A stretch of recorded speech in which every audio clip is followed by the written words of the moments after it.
It's only a little charm, but it's like a little necklace thing with a rock with a hole in it, and which is supposedly supposed to keep you safe from all things evil.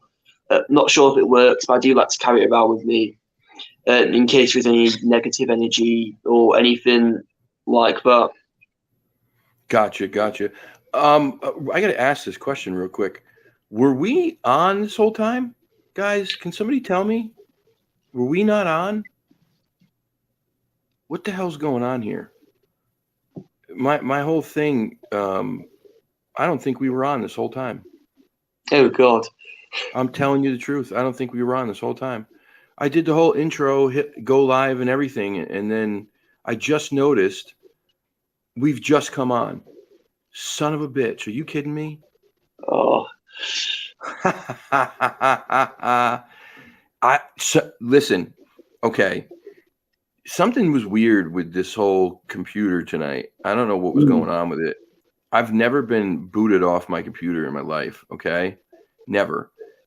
This thing, like, I have to sign in, but I got kicked off this thing completely to where it was asking me for my Google account password. It was doing the two-step verification. This has never happened ever. So it did that. Then after it did that, I tried to come on StreamYard, and StreamYard froze on me twice, which has never happened. This is ridiculous. I cannot believe we've not been on this whole time. And you know what made me think it? I'm looking in the corner of the screen, and usually there's a countdown of the minute, and there's no minutes. This is insane. We're going to rewind. We're going to start right over. Are you okay with that? I'm completely fine with it, yeah. All right. Here we go. This is the shit that happens when you go live sometimes. Apologies, ladies and gentlemen. That was probably my bad. I just don't know how it happened, though. I literally did the intro, hit the go live button, and it did the thing where it counts down on my screen, and then boom, we were on, and it should have been live from there out, but apparently not. Fresh says, I think Microsoft updates. Let me tell you this, first of all, thank you all for hanging out in the chat. I don't know how long it's been. What's it been? 37 minutes? You got school tomorrow? Me? Yeah. No, I'm on my Easter holiday. I have as much time as I need. Okay, I know it's late there. What's it like? It's past midnight, right? Yeah, it's 12:40.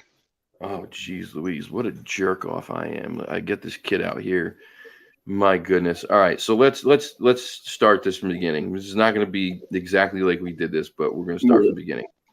So we were talking while you guys were in the chat, and we were backstage apparently.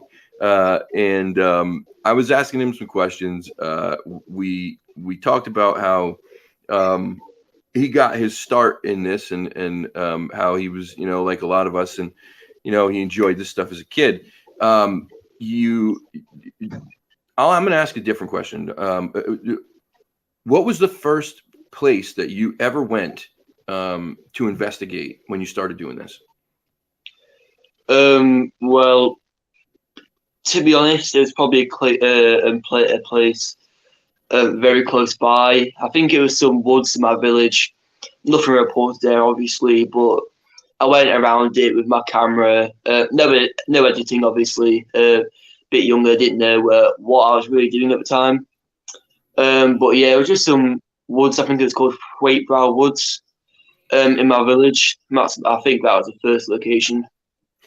That's not uncommon, I don't think. I think that for a lot of us, this is what we do. Like, even as when I was young, I would do the same thing. Like, I'd be in the woods and I'd be peeking around, hoping I'd find a Bigfoot or something. When you got to start somewhere. Yeah. You do go out on investigations. Sorry, we're doing this over. You do go out on investigations. I do. Field investigations, and you travel to these places, and you said you're young, you don't have a car yet. Who brings you? My parents. Your parents. Okay. Yeah. And I asked this because I think it's amazing. I think it's really, really incredible that they are nurturing your passion and fostering this seed, this seed that's been planted there, to help you continue to go after this stuff. I was really impressed when we talked on Bushcraft show that you were so young, you were going to school. You know, for anyone who doesn't do this, I have to tell you, even on the most, if you were to do this YouTube thing once a week, even, right? And that's all. You do one thing a week, one show a week. It's a lot of work. It's a lot of time. You're doing multiple shows. You're doing field investigations. You're going to school. So you're putting in a lot of time and effort to this. And at your age, I think, I commend you for doing that because a lot of kids would be out there, doing probably a lot of the stuff that I did when I was younger. And, you're doing something that's really productive. Is this something that you see yourself pursuing as you get older, as an adult? For sure. I mean, I'd like to carry it on for as long as I want. I mean, call it a dream because that's most likely all it's going to be. But I do hope to maybe move over to the US when I'm a bit older. Because I know land is cheaper over there because there is more land available. I buy a plot of land which I can build on, and hopefully, if I can, become some sort of park ranger type job where I am outside a majority of the time. And then hopefully build a cabin on that plot of land which I bought. I think that's a great idea. How many stories have you heard of park rangers in the forests, and these guys are saying, you're not going to believe what's out here. You're not going to believe what I've seen. I think that's a great idea. And if you come over here, look me up. I'll point you in the right direction because there's places over here that have more activity than others. And if you're going to build a cabin, you're going to want to build it in one of those places. Just stay away from I don't know. I have a pretty deep-rooted fear of the LBL. That place scares the crap out of me. Lamp Lakes, all the Dogman reports from there. Really creepy stuff. Really creepy. And do you ever watch Hellbent Holler? Have you follow those guys at all? I've heard of the name, but I don't think I watched anything recently. Okay, so they're friends of ours. They're awesome. Subscribe to their channel, Hellbent Holler. It's a really good channel. They go there regularly, and the stuff that they've found at that place is nuts. It's crazy. They had this big, giant, glowing light off in the distance that was giving off a massive amount of heat, and they said by the size of it was like 12 to 15 feet wide, and what looked like people moving around it. It was the weirdest thing, dude. They found black circles, perfect circles. I'm talking perfect circles, geometrically perfect, burned into the ground, and then an outer circle where all the leaves and brush and everything is matted down. And what does that? I mean, I don't know. Even a fire pit built like the right way wouldn't do that because the heat would escape and burn things outside of it. So very strange place. But anyway, back to you. So sorry, I'm going to ask you again. So of all the places that you've been, tell us again, well, tell them, I've heard it. Tell everybody, what's the creepiest place that you've ever investigated and why? Well, the creepiest place I've ever investigated is Cannock Chase, which is supposedly England's most haunted forest. It's known for cryptids such as the elusive pigman, dogmen, Bigfoots, big cats, UFOs, and paranormal, black-eyed children, and a whole range of other really mysterious and eerie activity.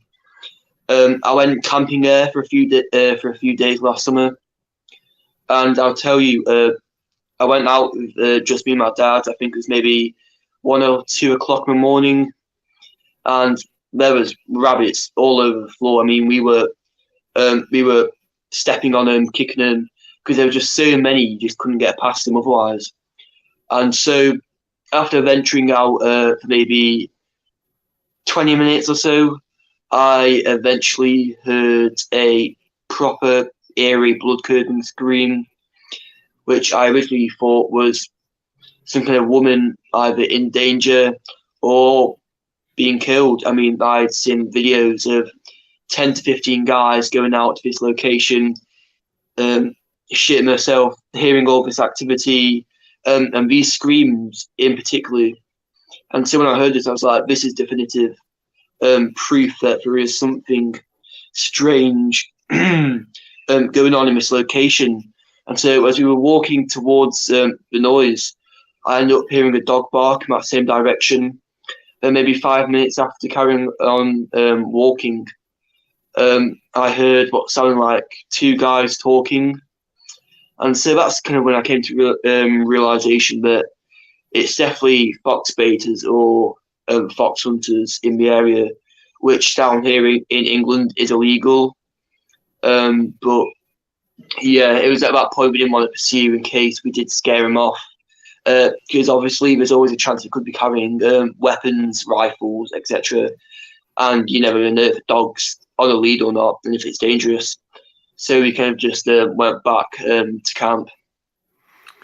Okay, so I think this is great. You know, especially because you're young, that you go in there with the desire to find these crazy cryptid things, this paranormal stuff, because that's what we all want, right? We want to find these things. We want to learn more. You go in there with the desire to find those things, and you're level-headed enough to go with an objective mind. And when you realize that it's nothing paranormal, you say it. And I think, again, I think you need to be commended for this, because I think a lot of times what happens with this stuff is that people get married to the ideas. People get married to the desire to want everything to be cryptid, paranormal, UFOs, right? And they fall in love with it. And because of that, it's hard for them to step back and make an objective thought and say, okay, no, this is not paranormal. This is not a cryptid. It's probably just this. Unfortunately, there's a lot of that in this community. You're going to have that. It's just kind of the way things go. So I mean, I commend you for doing that. Debunking things is as important as getting proof of them. Yeah, for sure. Yeah. So kudos. Hold on. Fresh wants to know, is your dad into the topic also? Great question. Is he interested in this stuff too? Oh yeah. Both my parents are. I mean, both my parents have encountered stuff which they've told me before. I mean, here in Wales, they both saw before I was born a giant mothership while they were on this hill, and it made like a humming sound, like a and apparently my mum ran for the first just down the hill, leaving my dad behind. My dad kind of carried on. And then also, I think a couple of years before that, they were in Egypt on a boat on the Nile. And they said they saw something prehistoric in the Nile itself. Something like proper, like a dinosaur, like, like a Mosasaurus from, Jurassic World. And they've got that aquatic, they said very much like that. And they were swimming under the boat. And they went to the guy driving the boat. And he said, hippopotamus, alligator. And there was a teacher that saw it as well. And she was saying, no, it was none of them. And then when I was born, me and my family went up to Scotland. We went to the graveyard owned by someone called Aleister Crowley. Not sure. Oh, yeah. Okay. I know Aleister. Yeah. And I didn't know anything about it at the time, but it was my dad that wanted to go. We went at night, as well as you've got to. We've explored. I hated it there. I'll admit it's before. It's when I was more into cryptids than the paranormal, and so we were there and we found there was this. It was a structure. It was a stone structure, and my dad saw those stairs that went underground, and he was going to climb in. There's pentagrams all all underneath, leading down the stairs, and he said that he saw a shadow walking up the stairs, as if someone was walking up the stairs. And I was like, no, that's too much. He was going to go inside to see what it was down there. But before we took the idea to leave, a giant swarm of like oversized flies like chased us out of the graveyard, which is something you hear a lot in horror films. Like a whole swarm of unusually large flies chases out the graveyard to the car.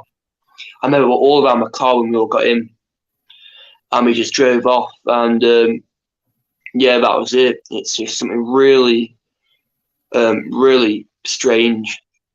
That's incredible. You said you didn't know who Aleister was before. You know who he is now? Oh yeah, I know who he is now. Yeah. Tell everybody who Aleister Crowley is. If you guys don't know who Aleister Crowley is, this dude was something. Well, he was a Satanist, part of the occult, as you can imagine. And a fact I learned recently, the locals actually burnt down his house. Although he's dead, the locals around the area burnt down his house. And his house was bought by Led Zeppelin as well, for some reason. And yeah, the locals clearly don't like the house being there. If that's possibly, if there is something there, or was still there at least, that's connected to the house, possibly hauntings or something similar to that in the area. But yeah, proper eerie, creepy, strange stuff for sure. Yeah, he was like considered the godfather of cult satanic worshiping. I mean, this guy they think even could have possibly conjured a spell that created the Loch Ness monster, they say. I mean, he's tied. Some of the things that he's potentially tied to, as far as like paranormal activity and cryptid activity go, is just crazy. I mean, yeah. he was, as close to a true, witch or wizard as there was. I mean, this guy dedicated his life to trying to create as much evil as he possibly could. He was a really twisted dude. I don't blame them for burning that house down, although I don't know if it was a good idea. For sure. One thing I want to say, one of my dad's friends is actually together with Aleister Crowley's granddaughter. No. Which, yeah, living on an island just off the coast of Scotland. Oh man, that's crazy. Yeah. That's crazy. So they're living on an island off the coast of Scotland. That's where he lived on Loch Ness at one point, I believe, and that's why they say that he may potentially had something to do with conjuring the monster that was in the loch. That's nuts, man. That's really nuts. Yeah. I think that's awesome that your parents are into this stuff too. Really incredible that they've had some sightings as well. Oh gosh, I'm trying to remember what the heck we talked about earlier, and I don't want to repeat anything that we've already asked here. So I asked you earlier. I asked you again. The paranormal stuff. My mother is she doesn't want me to have anything to do with this stuff, and I understand why. There's a large risk that comes when you're dealing with the paranormal. Anytime that you are, even if you just speak with intention to something or someone that is dead, that is on the other side, just speaking to them opens you up to them. That's giving them permission to come and interact with you. So Yeah, something as simple as saying, there anybody here right now? That's it. That's all you got to say. Now you've given them permission to come and talk to you and get close to you. Um, and there are things that can come with that. Possessions, attachments. Does any of that stuff scare you? for sure. I mean, one thing I won't fuck with ever is Ouija boards. Yeah. I mean, yeah, for sure, yeah. Just that kind of whole idea that you think you're contacting a relative that's passed away, but in reality, it could be something much worse, and you won't even know until you've let it into your home. One thing as well, when I did first buy my EMF reader, I took it home. I think it was maybe pretty early in the morning.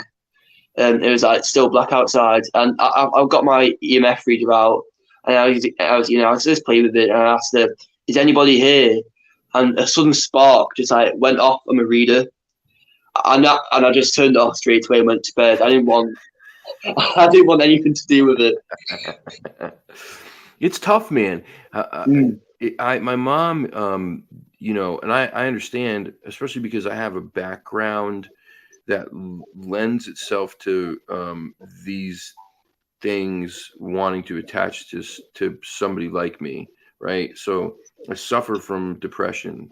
I have PTSD, suffer from anxiety, although the anxiety is not too bad anymore. I also have a history of addiction, right? Thank God I've been sober for quite a while now, but it doesn't matter. These are all things that when you're talking paranormal or demonic, especially dark attachments, they look for people with these issues because they think that they're easy targets, they're weaker. But I just have such a desire to know more about that stuff too. It's all very interesting to me. I don't have, there's no like buffer with me. It's like you said, it's all together. The UFOs, the paranormal, the cryptids, all of it's together. And I want to know about all of it. My favorite holiday is Halloween, for God's sakes. That should tell you enough. I've been to Salem, Massachusetts many times on Halloween or around Halloween. And this is where the Salem witch trials were held. This is considered one of the most haunted places in America.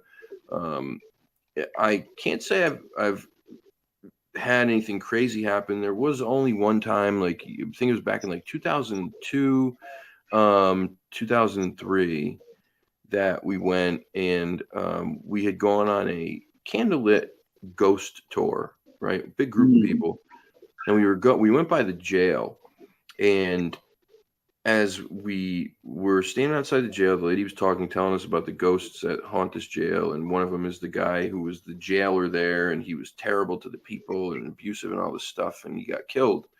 And she said, he appears in the window, and well, almost exactly at that moment, in the window upstairs, I think like 4 or 5 of us in the group of like 10 all saw something.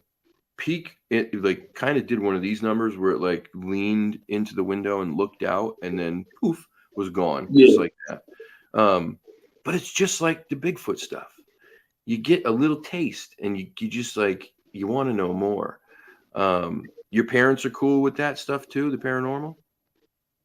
Not as much, I wouldn't say. I mean, my dad's had a couple of bad experiences of, again, before I was born, of him living with my mum in a house in Lancaster. Not a nice house at all, like snails and stuff. But my dad always told me how in that house, when it was just him sleeping, he'd always feel something like strangling him, like proper, like like trying to choke him. Oh, that's crazy. Oh yeah, and I think really they don't really want me trying to contact necessarily. I mean, they've always warned me about Ouija boards and stuff like that, which is why I properly looked into it, and especially with movies like The Exorcist, The Conjuring, it does just like, I don't want to be contacting something I don't want to contact. But yeah, I'd say more cool with cryptids, less cool really with paranormal. Okay. Now I don't remember when I asked you this question. Did I ask? Did we ask your about your favorite cryptid while we were live or no? I don't think we did. I'm not too sure. I don't think so. So I'm going to ask again. We talked yesterday, and I asked you what your favorite cryptid was, and you gave me an answer, and I was like, "What the hell is that thing?" It's an Owlman. The Cornish Owlman, yeah, described very similarly to the Mothman you've got over in the US, West Virginia. It's a black silhouette with giant wings and great bulging red glowing eyes.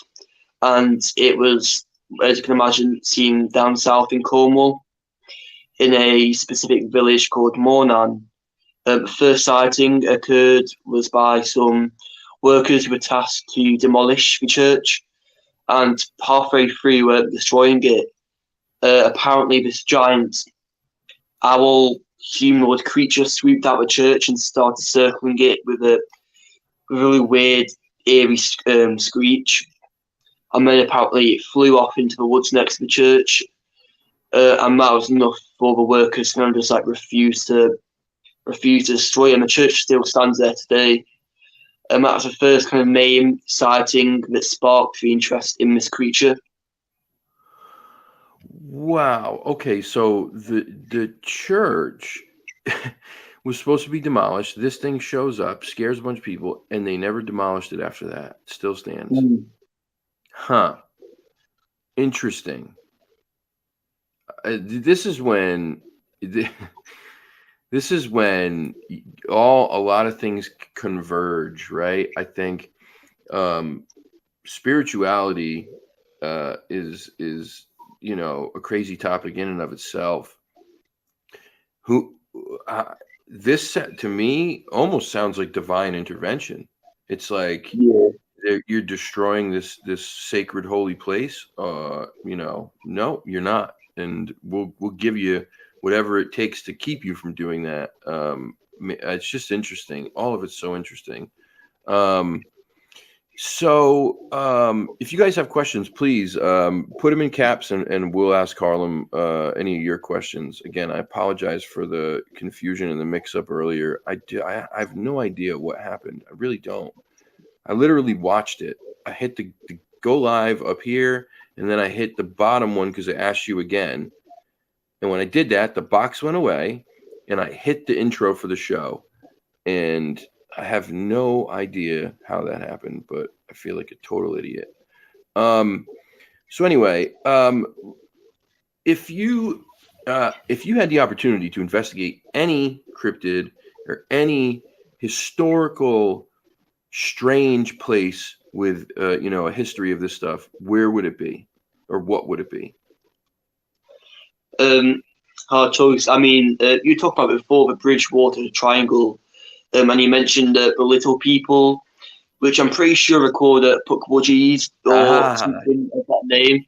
I find them to be quite interesting, because I know in Native American folklore they described little people hiding in the grass, shooting tiny arrows at them and not being seen. So I think somewhere around there could be quite interesting, especially just the Pukwudgies themselves. I think could be quite interesting to try and find real or just part of the folklore. Menacing little buggers, apparently. Sure. The story goes that at one time they were okay with the Wampanoag tribe, which is the tribe that was in this area, and something happened where that ended. They were no longer okay with them, and matter of fact, they went from being cool with them to literally trying to kill them, like slaughtering them. That's a crazy tale, that whole thing. But they believe so much in these things up there that they even have signs on the roads, like Pukwudgie crossing slow. This is not like jokes. It's like real road signs. It's like nuts, man. I can tell you from going there a few times. What's it been? Twice before, and then once this last time with Alex and Brian. I can tell you that it's a very creepy place in certain areas. It just is. It's just strange, man. It's the woods are very, very dense. You can't see very far into them at all. With all the history of violence in there, the murders, the serial killer, the occult, sacrificing. They found 12 mutilated cattle or calves in there that were tortured. I mean, that takes planning, that takes time, that takes a lot of money. There's intention there, that the very dark intention. Whenever things like that happen in places, it just leaves a stain, man, and it's hard to erase that. But you're from one of the most haunted places in the world, maybe the most haunted place in the world, considering England was settled prior to America, and then obviously the English came here and settled in America, and then now you have, like, where I live is New England, right? And this is the most haunted place in America for that same reason. It's the oldest part, lots of history, lots of bloody battles and all this stuff. Out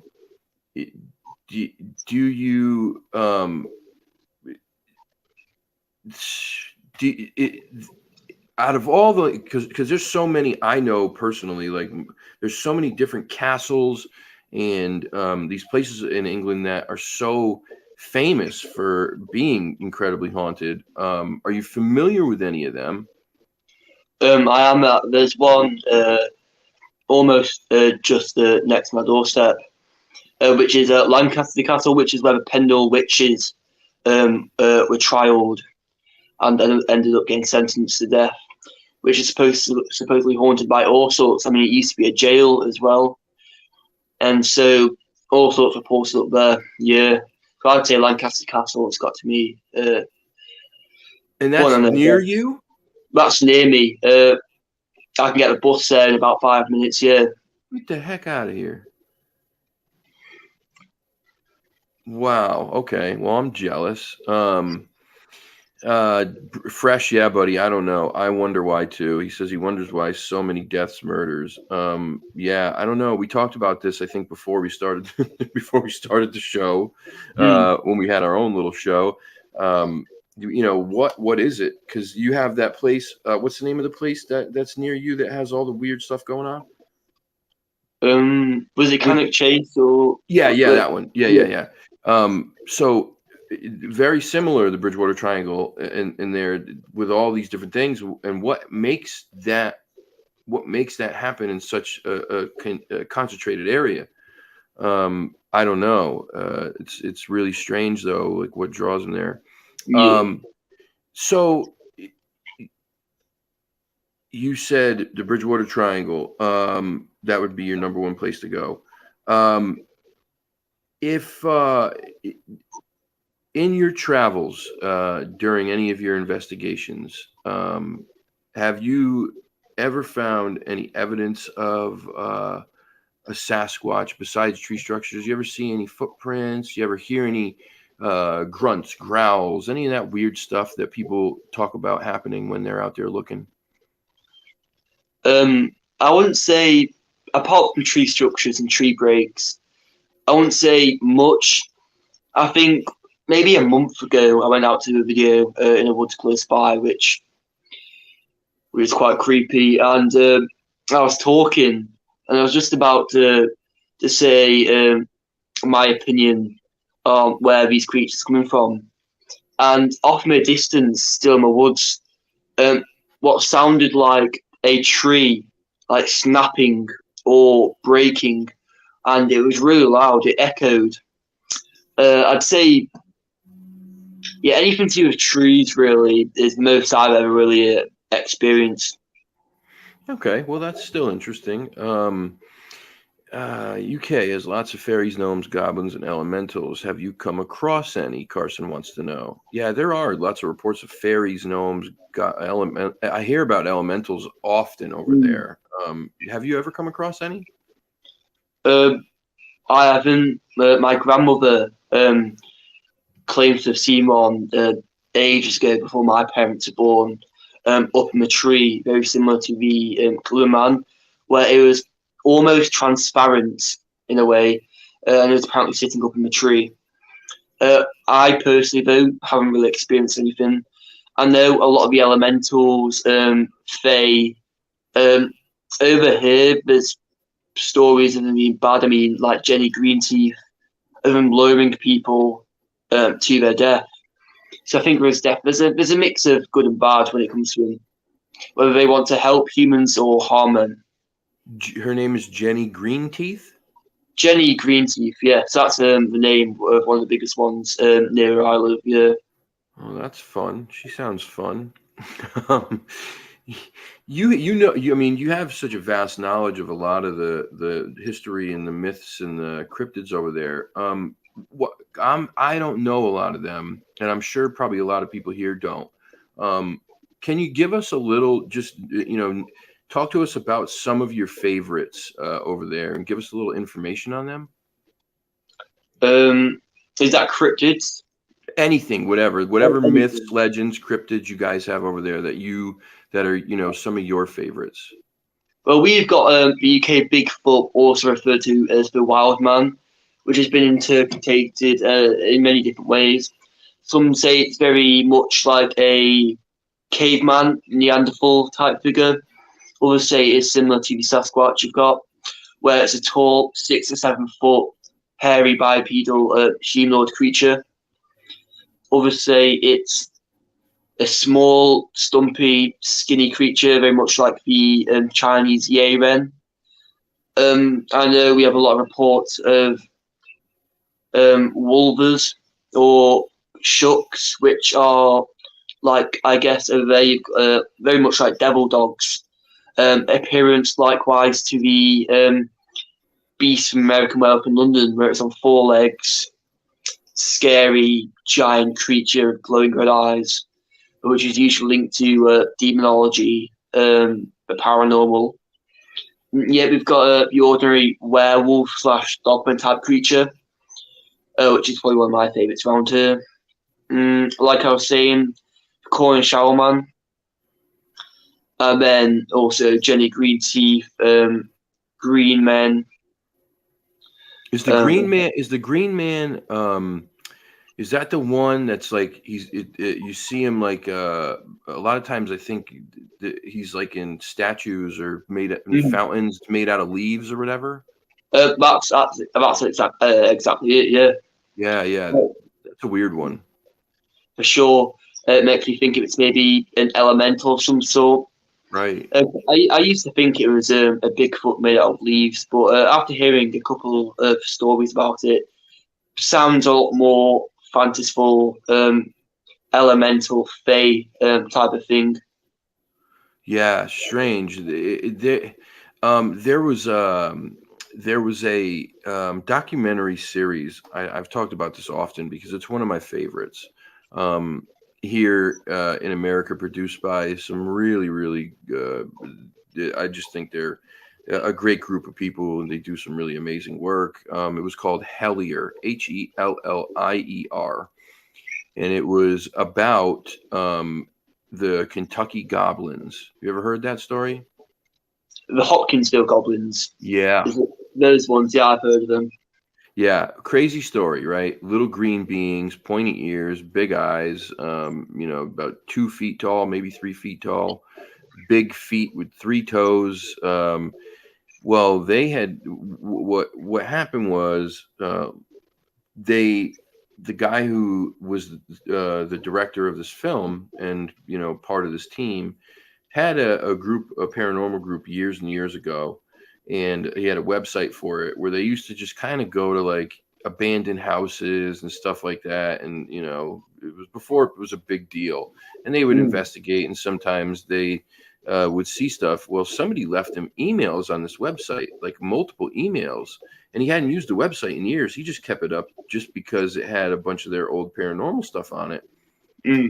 And this email came from a doctor who said he moved to Kentucky, lived on this land, and at the side of the property there was a cave, and he was having these strange things happen where these little green, grayish green beings were coming out of the caves at night, and they were like almost terrorizing them at night, making noise, and it ended up turning into this whole big thing. But the only reason I mention it is because in this film there was a connection to the Green Man made through all of this, where a lot of this stuff kind of overlaps in different ways, you know, a lot of these stories. But I agree with you. I think he's more of an elemental, more connected to the Fey world than anything else.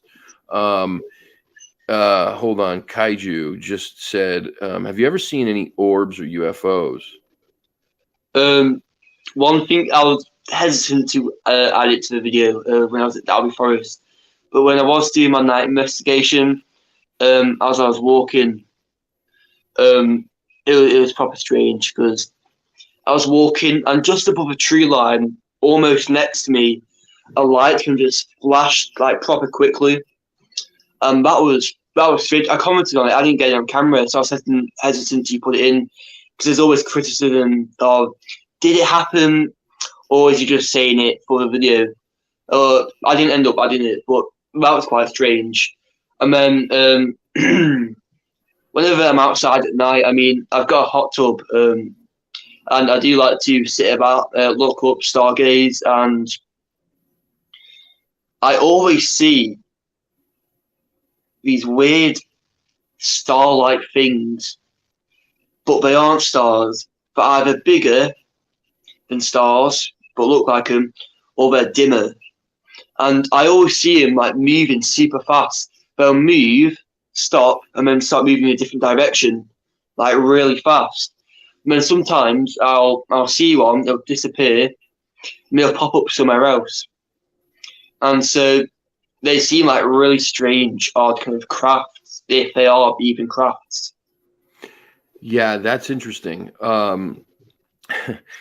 So we were talking about Hellbent Holler earlier, and what did I tell you? I said you gotta watch their channel, because they do this LBL research. They're great. They're here, and they said, I Talk Cryptids is on. Awesome. I follow that channel.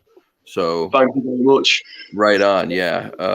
Good stuff. They're great. They're great people. So I'm glad they're here tonight. I'm glad we could get you connected with them. I'm going to watch his Dalby Forest episode later tonight. Look at that. Nice. Thank you very much. Very good, man. I just think I'm just so impressed, man. You're such a well-spoken young man. You're putting in so much effort, so much time. For people who don't know, it does take so much time to do this, edit film, to do the background research and all that stuff. So I can't say it enough. Kudos to you for that. What do you know about Red Cap or Bloody Cap? That name doesn't seem very familiar to me. Read some articles on the creature. Nasty. I've never heard of it either. I'll definitely have to jot it down so I can have a look at it. It does sound pretty interesting, though. Is there another question from Cryptid Chris? Is there anything in the UK that is like the Wendigo or Skinwalker? From what I've heard of, not really. But yet again, it's going to start to sound unbelievable. I was walking home one night from my dad's with my mum, and it was me, my younger sister, and my mum. We were walking the canal. It was pretty dark, and my sister and I didn't know at the time.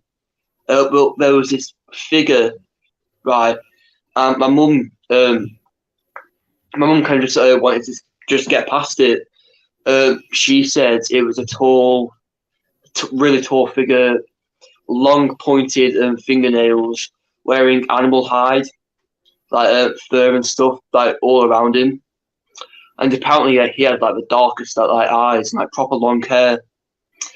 And I showed her a couple of photos of artists' interpretations of skinwalkers, and she said it's very similar to it, where it's got it around my neck, where it's got it kind of like dripped around my neck. She said it was very similar to that.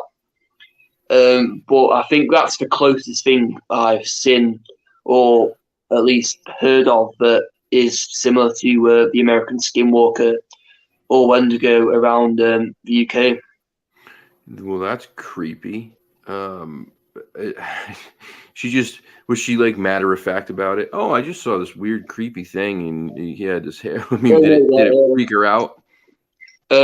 She said obviously it freaked her out.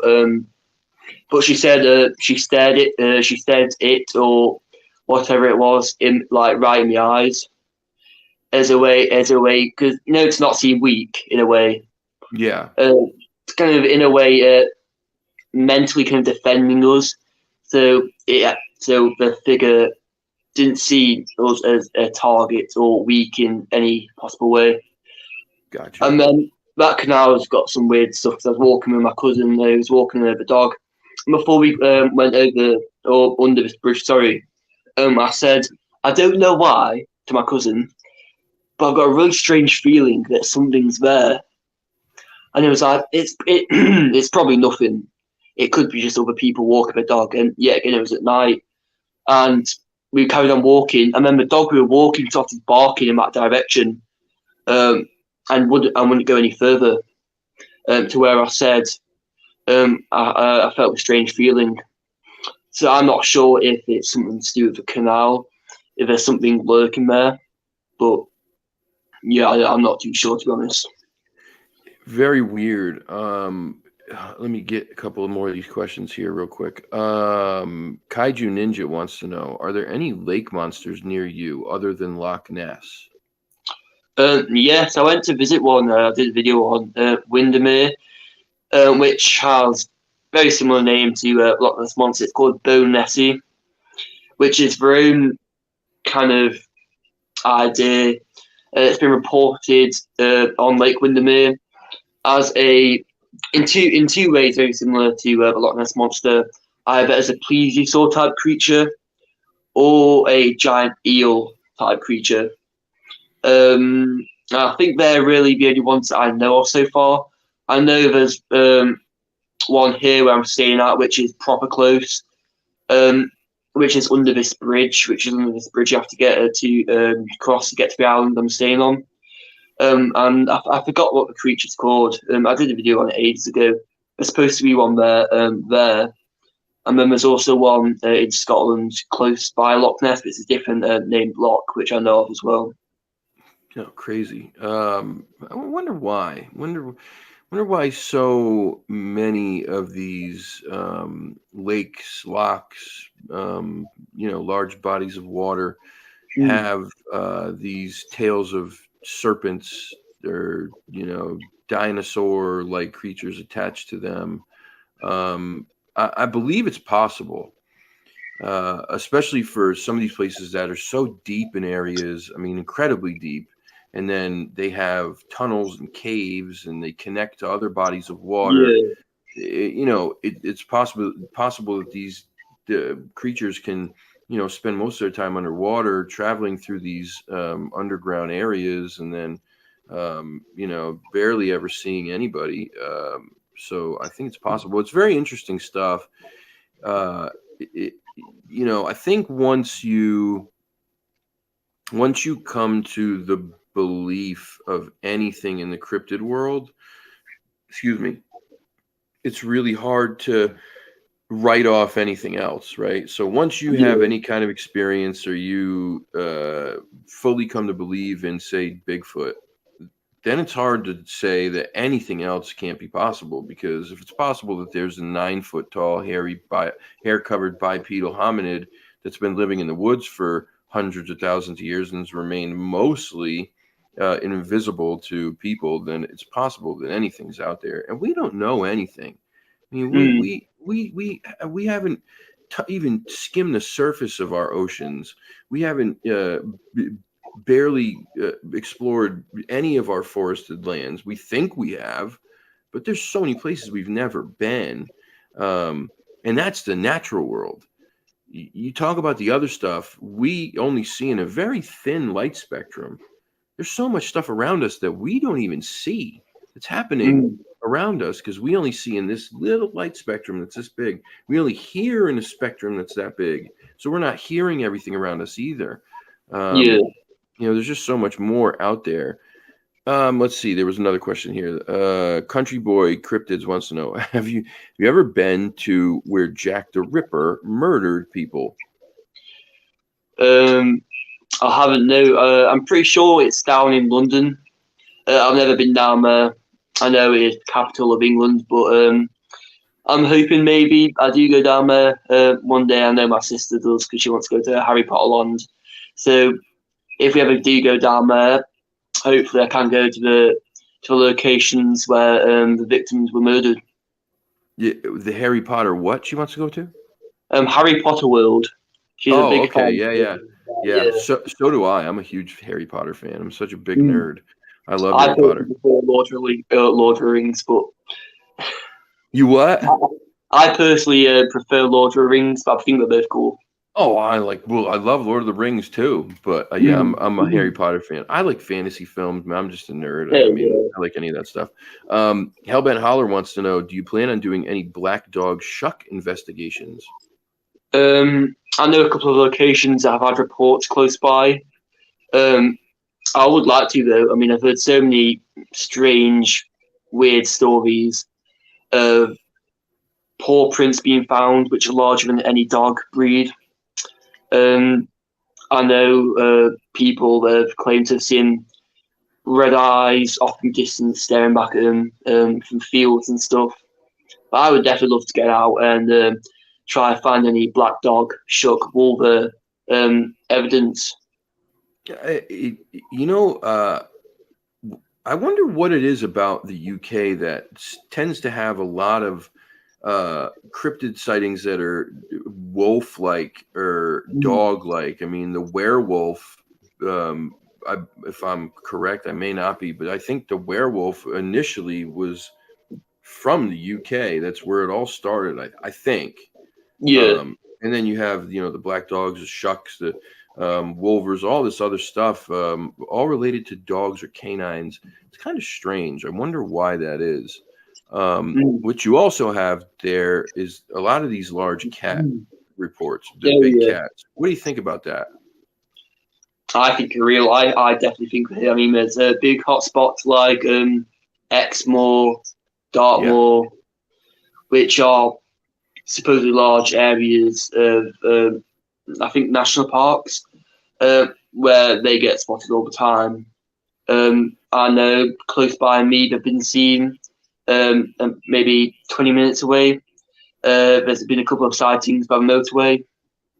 But I definitely think they're here. Whatever they are, Pumas, Black Panthers, I definitely think they're here. Because especially when the law came in, not the Animal Act law, I know a lot of rich people can just let him run freely in the wild instead of getting him sent away or euthanized. And so I can definitely imagine a breeding population in the UK for sure. Yeah, I believe they're real. There was a video that was circling the internet many years ago. I think it's probably a pretty famous video where it was the back of this field and this guy was filming from a pretty decent distance away, and there was a big black cat. It looked like a puma. That's what it looked like to me. It looked like a puma. It looked like a black puma. Had the very long tail. This didn't look like a house cat. I know what house cats look like. They have tails that are, pretty long, but they don't look like a puma tail. It's very different. And that thing looked like a puma. It moved like a puma. It's possible. We've had this argument here too in New England for a very long time, where they tell us that the last cougar or puma that was in New England was killed in like 18 something, whatever. And there's not been any more since then. Well, they're full of shit. They're here. people see them. I talked to a guy in Patchogue Forest where I go all the time, an older elderly man. He was walking the path one rainy day, and you know, when you're out in the middle of the woods, especially somebody who's I'm a big guy, like 6'2", 6'3", 300 pounds. I'm a fat ass. You know, heavily tattooed, big beard. I like to like let people know, like, hey, I'm friendly. Like, I don't want anyone to creep up on them and freak them out, especially an elderly guy. So I said, hey, how you doing? You know, and we started talking, and I asked him, had he ever seen or heard anything weird in the forest? Because it's another place that's supposed to be incredibly haunted and weird stuff goes on there. He said, no, I'd never seen anything weird. He goes, but I did see a cougar here. And I said, really, how long ago? And he said, oh, it was about, 2 years ago or something like that, maybe a year and a half. And he said, I was walking on a trail just up the way. He said, it crossed the path right in front of me, about 50 yards ahead of me. He said, stepped out from one side, took a few steps onto the path, stopped, turned its head, looked directly at me, and then disappeared into the other side. And, this is a guy. He's like, I got to look at this thing for 30 seconds. He goes, it wasn't 2 seconds. It was 30 seconds. Yeah, I got a clear look at it. It wasn't that far away. He goes, this was a puma. And, there's been many reports. I don't know why they try to hide it. I'm not sure what that's all about, but just another weird thing. Cryptid Chris, have you ever tried finding out more about any reptilian creatures? I know quite a bit. I know there's different ones that are reported down by the continent of Africa. I know in some remote places, jungles, etc. Locals and villagers claim to see reptilian humanoids going from and back into cave systems that lead down deep underground.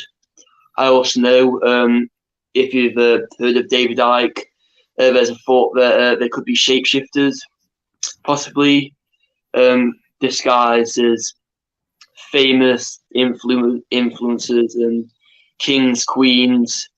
And I've also heard theories that they've been along way before we have, and maybe one of the reasons that they do shapeshift is to keep themselves hidden in a way. And the more underdogs, I guess you could say, are kept underground, that possibly might not have the ability to shapeshift or just aren't as noticed or liked as the higher up ones. Yeah, I've heard a lot about the reptilians, but more leaning towards like the alien race, that they're a race of aliens, that they are very, very evil, dark people or race entities, whatever, hell-bent on destroying humans and our planet and all this stuff. Nothing I want to mess with, that's for damn sure. Hellbent again. Any black dog? Did we ask this already? What about Highgate? You know about Highgate? I've not heard of Highgate. No. Or not so far, at least. All right, Joe. If you let us know what Highgate is, I'm curious now. Let me see. I'm so far behind. I'm sorry. The Beast of Barnston Drain would be a great investigation. Are you familiar with that? Barnston Drain? The Beast of Barnston? I don't think I've heard of it. I thought you were going to say Bodmin Moor at first, but I've not heard of the Barnston Drain. I've not heard of that one so far. It'll definitely have to be one I research there for sure. I mean, if it's close by, I'd love to go to it if there's been reports of strange activity there. Okay. Ben from Unexplained, he says, Harlem, tell the story of the sheep in the Midlands, please. Sheep. I know a couple of stories from the Midlands. I know that countless sheep carcasses have been found, teared into, eaten, and especially here in England, there's not really any natural predators except for maybe foxes, but they are more scavengers, if anything. And so when you find all these sheep, cattle, livestock, which have been teared into, eaten, sometimes even found hanging in trees, it makes you wonder what is really doing it. What is the reason that these carcasses are being found mangled or just absolutely demolished, teared into? But yeah, I know down in the Midlands, a lot of sheep, a lot of livestock have been found, just kind of eaten, bits of them teared off and stuff found miles, not miles, but pretty far away from where the rest of the body is. Yeah, this happens here too. Cattle mutilations, sheep mutilations, animal mutilations in general. A lot of times, what you'll see here is the blood is drained out of the body, all of it, not a drop left. I mean, I don't know even how that's even physically possible to do. Then the organs are removed, but they're removed in such a way that it's like a surgeon couldn't even do it. You know, there's Yeah. like a perfect hole, like a perfect circle, and apparently this is the extraction point for these organs. And how do you fit a cow's liver through a hole this big? Eyes removed, tongues removed. Then no other animals will scavenge on them. That's the other thing that you hear a lot. Very, very, very strange stuff. That stuff happened a lot on Skinwalker Ranch. Yeah. That's a creepy place, man. Sure. So I guess Highgate, Joe's saying Highgate is a cemetery. Still not familiar. I think he did say it's a big paranormal location with alleged vampire sightings as well, which sounds interesting because they are more, especially nowadays, thought to be more of a film type thing, especially with Dracula and stuff like that, to be more fictional. But I can't really, at least I can, imagine what a vampire is nowadays. I mean, it's been put in all sorts of different interpretations, from being more beast to more man-like, with movies like The Lost Boys, Twilight, stuff like that. Yeah, one of my favorite myths ever is the vampire. I think it's one of the coolest there is. I mean, some of the coolest powers there are. The vampire is like the power of seduction, and then they can charm you into doing things that you otherwise wouldn't do. They're immortal, minus the stake through the heart. It's really interesting stuff. There was a matter of fact, up the road about 15 or 20 minutes from me, there was a story of a family of vampires. Really, what that they said back in the day that they were vampires, but really what happened is they got sick, they succumbed to tuberculosis, and then somebody dug up the grave, moved the skull, and people found it and thought, oh my God, they awoke from the grave and they must be vampires. But these are how a lot of these stories start, right? Is way back in the day, people didn't have the information that they do now, and they would have these crazes where something would happen, somebody would change it, turn it into something that was really crazy and all this stuff, and then boom, a myth and a legend is born, and people add on to it over time. It's really interesting stuff. Fresh says private woods that is owned by the Waltons of Leicestershire. How do you say that? Leicester or Lancashire, I think it is. I've not been there too many times, but I do know the location. He said there was a very bad situation there. Many dead animals hanging from trees. No fun. No fun. So all right. So you've already been on for like an hour and 40 minutes, and I feel bad because I was an idiot. Where do you see this going for you as time goes on? Do you want to become like a full-time researcher? Do you have any desire to make any movies, documentaries? I mean, is any of this stuff in your future, if you have any say? Well, I think the first thing would be getting to 1,000 subscribers, because that's the first kind of large milestone for any creator. I mean, I never thought I'd get past 100, to be honest. I was just taking it more as a joke. Me too.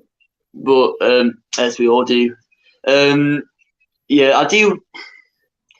I can't imagine myself doing it full time.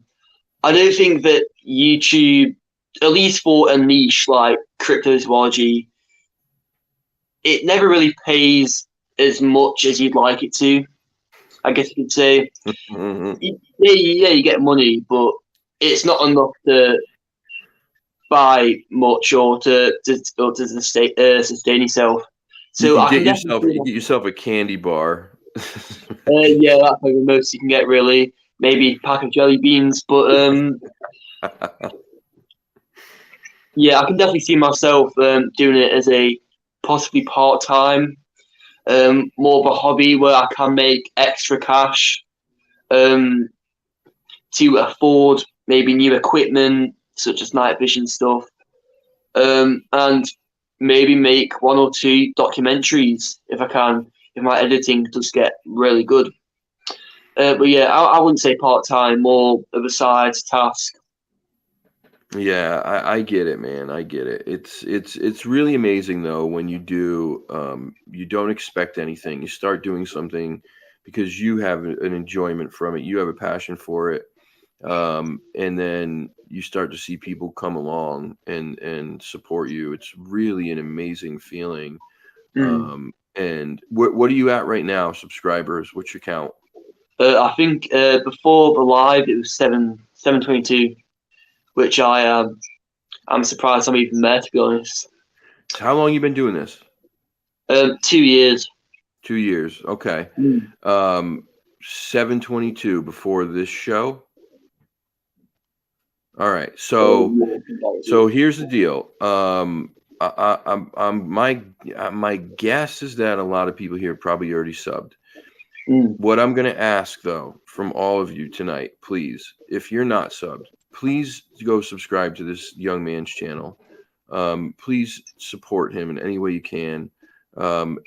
If you're subbed, share his video, one of his videos, share one of his Instagram posts on your Facebook page, share it to the Encrypted Connections group page.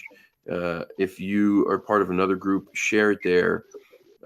Let's try to get him to 1,000 subscribers. I think, man, I really think you deserve it. I think it's really awesome to see a younger generation getting involved in this stuff. Like I said before, going to school, it's a lot of work to go to school, homework and all that shit. You got to get your sleep and yada, yada. And to still take your time to do this stuff when there's a lot of things that somebody your age could be doing that maybe aren't as productive. I commend you. Kay says 725 as of her sub. All right. So like I said, guys, please sub if you're not subbed. Go watch the videos, go like them and share them. Takes 2 minutes. Go to the page, click on a video, hit share, bring it to your Facebook, share it there, share it on Instagram. That way more people get to see it and we can get more people over to his channel to subscribe and get him to the 1,000 subscriber mark. I can tell you, I'm 43 years old. I'm a grown man. I was so excited when I got to 1,000 subs. I was so excited. I did a friggin' show on it. Matter of fact, I did 2 episodes because I wanted to thank the people who helped get me there. It's really it's a good feeling. It's a great feeling. Actually, hold on before we end this, because Kaiju's got another good question. Have you left an audio recorder out in an area where you think there may be Bigfoot activity? This is a good question. We talked about this the other night. It's a very good question. So far, I don't really have much equipment, but I'm hoping as time goes on, and I do buy equipment such as an audio recorder, deer cam, that I can set up in locations while I'm not there, and see what happens at night. And when no one's about. See if anything does come out from where it comes from. What, So- go ahead. I'm sorry. but, Continue. I'm sorry. but yeah, I just hope that it is a good question, and I do hope that one day I can get this equipment and try it out in some locations nearby. Yeah, the audio recorder stuff I think is one of the best ways to get evidence on the Sasquatch. The trail cams seem to deter them, keep them away. The recorders, though, it seems like they play with them sometimes. They'll come right up to them, tap on them, pick them up, mess with them, talk right next to them. Really, really cool stuff. If you ever have any questions about like long-term audio recorders, how to make a cheap one that you can leave out in the woods for like a couple weeks at a time, and it will record that whole time. Joe from Hellbent Holler helped me. He gave me a whole blueprint on how to do this, and you know where to get this stuff from cheap. So if you ever need any help there, Joe's the man to talk to, because he told me how to do it, and it's something that I'm planning on doing. Lady Wolf wants to know, can you create a PayPal so that we can donate? Can you get PayPal over there? Oh yeah, we can get PayPal and stuff. Yeah. It's never really been a thing I've really thought of doing. I mean, I've never been in it, for money. It's more just a thing I enjoyed. But I'm gonna interrupt you. I'm gonna tell you this right now, okay? I said the same thing for a very long time, and people kept telling me, just put it in the description of your videos. Just put it there. You don't have to promote it or anything. Just put it there, because there are people who want to help. There are people who enjoy what you're giving them, who respect the work and the effort that you're putting into it, that believe that you deserve some compensation for it, and it makes them feel good to give. So put it there so that when these people are there, they can do that. I'm going to urge you to do it. Yeah. I understand it's not about the money. It's not about getting rich, but you're a young kid. You need more equipment, right? This is stuff that you don't have. It's hard to do all this stuff, to work a job, to go to school, to do the channel, family stuff. It's very difficult to do all that. So I'm going to urge you to create one, because the fact that you have people asking here for you to means that there's people who want to help you, and don't refuse the help. Even though sometimes you feel like, I get it, because I'm like, I feel bad, like but people want to help, let them help. And so I would say create it, put it on your page, make a community post where it's listed there, so that the people who are here tonight, including myself, can go on and see it and then help you out. It's not easy. You said it. There's not money in this field. There's not, unless you have hundreds of thousands of subscribers and you're getting 20,000, 30,000, 50,000 views on your videos. You're not making anything. It's just not going to happen. We're not getting grants, and there's no funding for this stuff to speak of. Everything that any one of us in this community do comes out of our own pockets all the time. That means driving your car, or your dad driving the car, or hopping the bus, or when you use your camera over and over and over and that camera starts to wear out, you need a new camera, or you need to get a new SD card. Listen, a SD card, 156 megabyte SD card is how much? Like $35, $45 if you got one that's able to hold high definition shit. And those things go like that. It's quick. All this stuff adds up.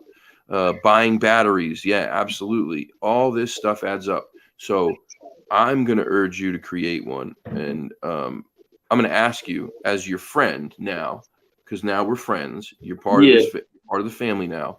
I'm going to ask you to try to get it done as soon as possible. Let me know when you do it, and when you make that post, and I'll share it on my channel too, so that we can get you set up. Joe said it. A couple $100 will have you set up pretty well. Oh yeah.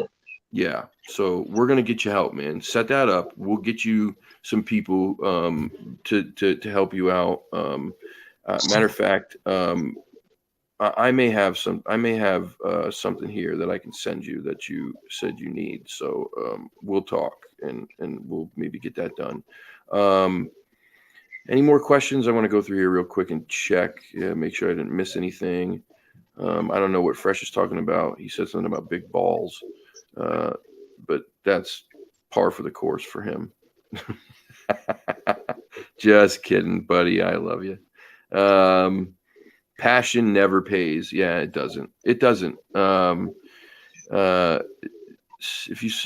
I sent you $20, you'd spend it on very cheap booze and shit. I don't know what they're talking about. Unexplained Harlem. Thank you, buddy, for you're fantastic. Thank you, Kyle. You're amazing. Thank you. Everyone in the chat, let's get him some of those recorders and kit. Amen. Let's do that. So anyway, buddy, I really appreciate you coming on. I hope that we can get you some of the stuff you need, some donations. It's not a bad thing. It's a good thing. I promise you. It's a good thing. I know it feels, it can feel weird to accept things like that, but there's a saying, don't look a gift horse in the mouth. Basically, I don't know what the fuck that means in a literal translation, but what it's supposed to mean is, someone's offering you something, just say thanks and take it. So like I said, I'm going to urge you to do that. Guys, please go sub, please go like, please go share. Let's get this young man to 1,000 subs. He deserves it. All this hard work he's putting in, all the time and effort, still going to school. And shit, man, cheers to your parents again. I think it's amazing. I really do. If you need anything, if I can help you in any way, dude, just reach out. Like seriously, anytime, just reach out. You got my Instagram. You can reach out on Facebook, whatever, email. I'm gonna have you back. I want to have you back again soon.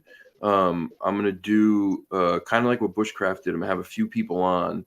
I'd like to have you on. I'd like to get Fresh on at the same time too. He's over there in England. I don't know if you guys are very close to each other though.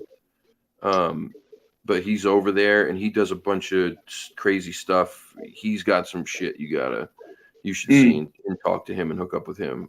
So I'd like to have you on again soon. Probably looking like the beginning of May at this point, because I think you solidly booked until then. But if you're down, I'm down as always. Yeah. All right, brother. Anything that you want to say to anybody before we end this show? I hope you enjoyed and subscribe to Kyle.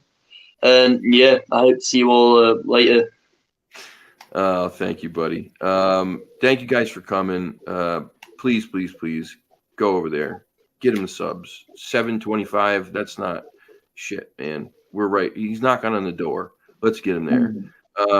I will be back. Actually, Tristan, you're here in the chat. I don't know if you got my message. I didn't check my phone. I messed up. And I have you on for Thursday. This is how terrible I am. I see it now. Okay. So Tristan, Kaiju Ninja, was supposed to come on Thursday. I totally forgot I was going to be in New York City all day and probably not back until late, like an idiot. So he's going to come on Friday instead. So Friday night, 7 p.m. Tristan will be on. You know him as Kaiju Ninja in the chat. Going to be another awesome show. Please come by and watch. Until then, thank you all for showing up. I'm sorry things were all messed up in the beginning, and I'm a moron. This is just what happens. It's what you get when you get me. Until next time, thank you so much. I love you all. We're out of here. See you later.